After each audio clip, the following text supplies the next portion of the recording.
Assalamualaikum warahmatullahi wabarakatuh. Anak-anak, bagaimana kabar kalian hari ini? Semoga semuanya dalam keadaan sehat walafiat dan selalu dalam lindungan Allah Subhanahu wa taala. Dan semoga kalian juga masih tetap semangat belajar di rumah bersama ayah dan bunda.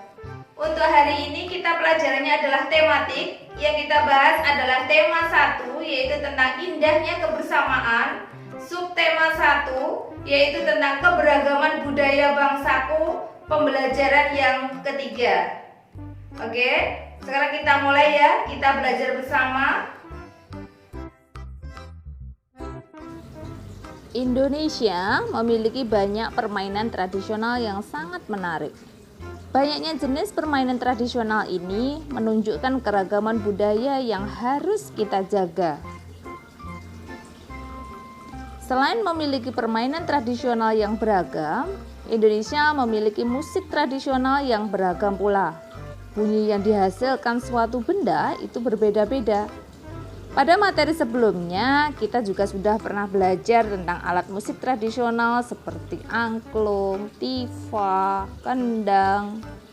Demikian pula dengan bunyi-bunyi yang dihasilkan oleh alat musik tradisional tersebut juga berbeda. Bagaimana bunyi tersebut bisa sampai ke telinga kita?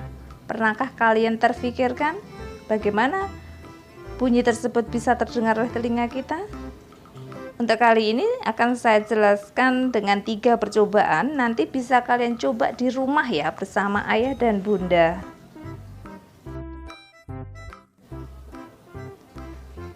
Untuk percobaan yang pertama, tujuannya adalah mengidentifikasi sifat bunyi merambat melalui udara. Jadi kita membuktikan apakah bunyi itu bisa merambat melalui udara.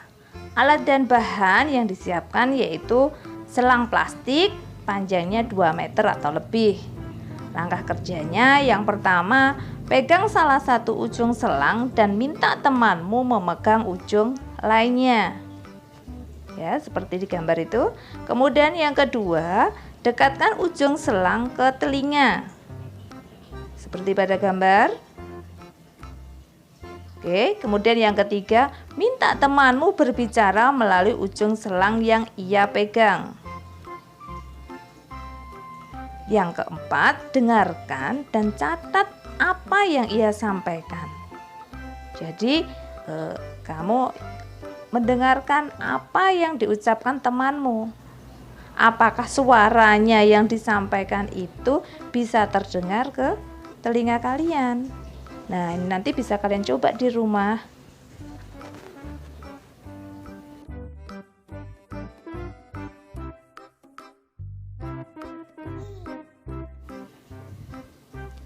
Percobaan yang kedua yaitu tujuannya mengidentifikasi sifat bunyi apakah bisa merambat melalui benda padat. Alat dan bahan yang disiapkan yang pertama adalah gelas plastik 4 buah. Yang kedua benang kasur. Yang ketiga paku.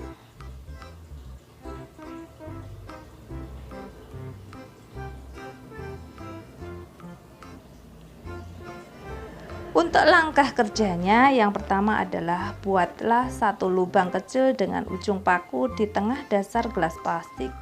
Kalian bisa minta tolong ke ayah dan bunda ya. Untuk nomor langkah kedua, potong tali kasur sepanjang 2-3 meter. Kemudian yang ketiga, masukkan benang ke dalam gelas plastik melalui lubang kecil tersebut. Dan yang keempat, buatlah simpul agar tali tersebut tidak lepas. Kemudian berbicaralah dengan temanmu melalui telepon gelas plastik tersebut. Nah, nanti bisa kalian coba ya. Jadi yang satu berbicara berarti gelasnya didekatkan mulut. Dan jika yang mendengar berarti gelasnya diletakkan di dekat telinga. Itu bisa kalian coba nanti di rumah.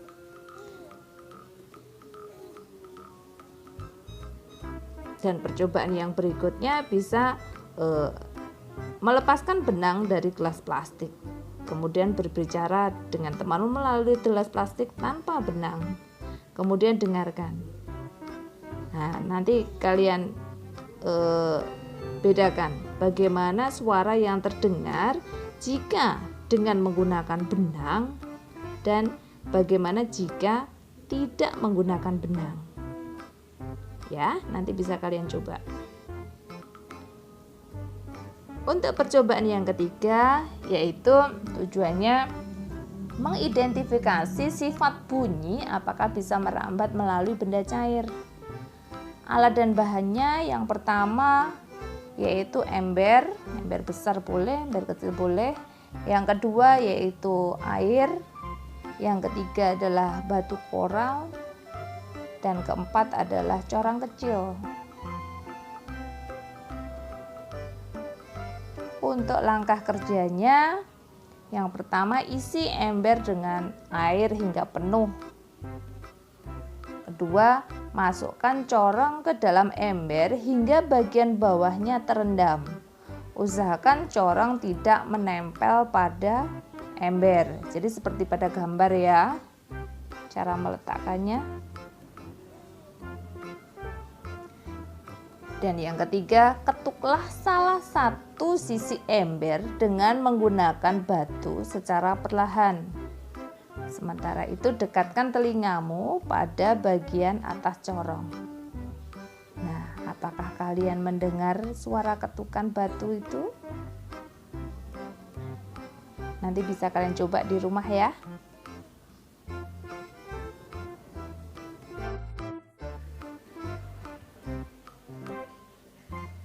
Dari 3 percobaan tadi dapat kita catat bahwa sifat bunyi merambat itu yang pertama adalah bunyi merupakan gelombang yang perambatan arahnya sejajar dengan arah getarnya. Bunyi dapat terdengar jika memenuhi syarat seperti berikut. Yang pertama adalah sumber bunyi. Ya, jadi kalau kita berbicara berarti kita adalah sebagai sumbernya. Yang kedua, ada media penghantarnya. Contoh pada percobaan tadi yang pertama, kita memakai selang. Ya, berarti medianya itu adalah udara. Dan yang ketiga yaitu ada pendengar.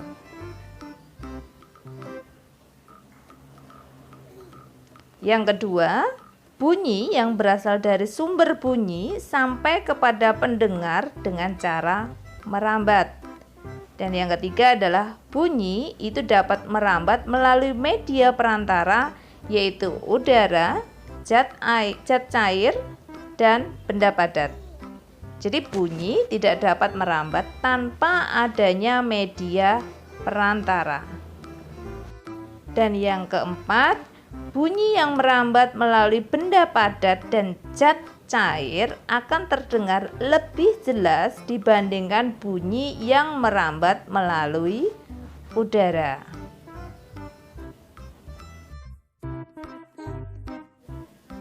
Pada pembelajaran sebelumnya, kamu sudah membaca cerita tentang siap menghadapi musim hujan. Bacalah sekali lagi cerita tersebut dan tulislah gagasan pokok dan gagasan pendukungnya. Setiap bacaan biasanya terdiri atas beberapa paragraf. Setiap paragraf itu memiliki gagasan pokok yang didukung oleh gagasan pendukung. Gagasan pokok itu adalah ide utama yang dibahas dalam suatu bacaan. Dapat berupa kalimat inti atau berupa pokok paragraf. Sedangkan gagasan pendukung adalah uraian atau tambahan informasi untuk gagasan pokok.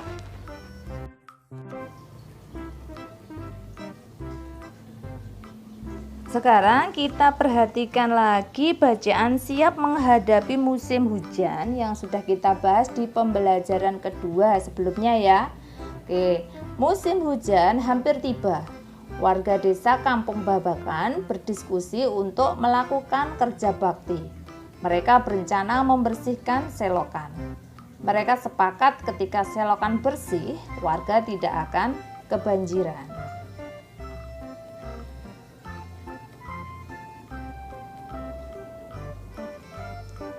Pagi itu, semua warga terlihat sangat bersemangat membersihkan selokan. Pak Sami dan Pak Udin sibuk mengambil sampah yang ada di dalam selokan. Pak Made dan Pak Udin memastikan saluran selokan lancar. Pak Nur mengambil sampah-sampah dan meletakkannya di gerobak sampah. Setelah acara kerja bakti selesai, warga berkumpul untuk menikmati teh hangat dan pisang goreng. Makanan tersebut dimasak oleh warga ibu-ibu. Mereka senang karena selokan desa sudah bersih. Kini mereka siap menghadapi musim hujan.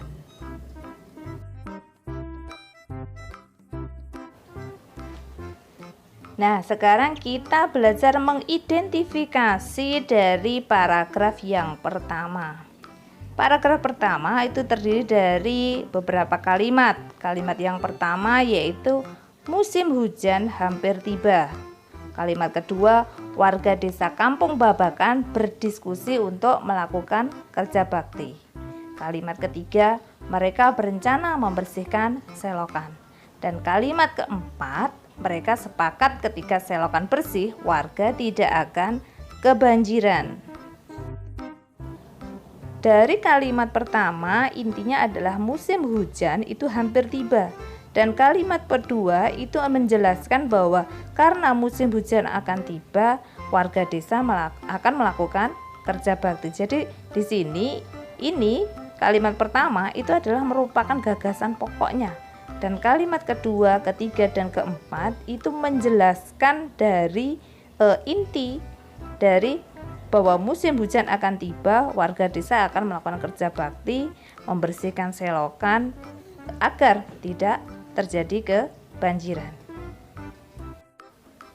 Jadi dari kalimat kedua, ketiga, dan keempat itu merupakan gagasan pendukung.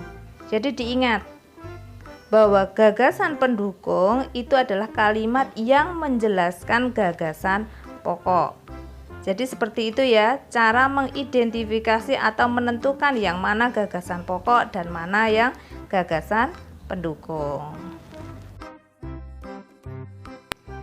Demikian materi pembelajaran ketiga kali ini. Semoga kalian memahaminya dan semoga ilmunya bermanfaat. Saya akhiri. Wassalamualaikum warahmatullahi wabarakatuh.